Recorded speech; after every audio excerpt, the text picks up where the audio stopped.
inclusive. Those with smart. Despite referred to as Africa's food basket, Uganda still faces significant nutrition challenges with high rates of stunting, wasting, and micronutrient deficiencies among children.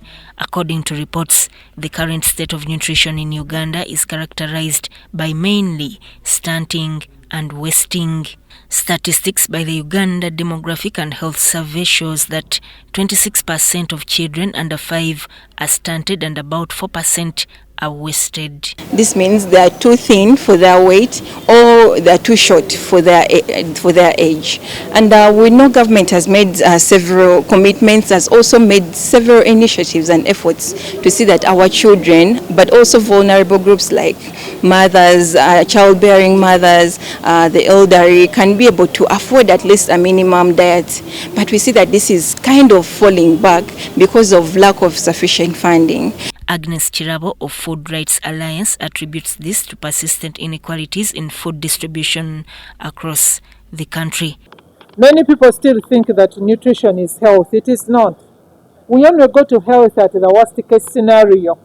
We only go for rehabilitation and clinical measures. Many other people think that nutrition is agriculture. It is also not true, because we can choose to plant trees that are not edible. Nutrition is in health, is in agriculture, is in trade, is in education, is in national guidance and information. The country director of the Hunger Project, Rita Kabanyoro, wants government to scale up revenue mobilization to support her programs that ultimately will translate into increased financing for nutrition as opposed to relying on donor funds. World Bank, WFP and other agencies report that annually we lose over $1 trillion to malnutrition and its causes. And that doesn't go into consideration about the diseases that are as a result of malnutrition. So it's an area that's pertinent for us. However, it's among those that are least addressed. When you listen to the statistics in the room, Uganda alone reported that part of the UNAP last year, for the former UNAP 2, they only committed $3.2 million to addressing malnutrition.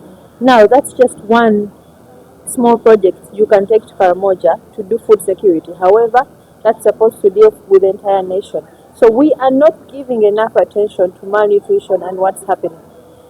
Sudat Kaye and Dokas Kimono, UBC News.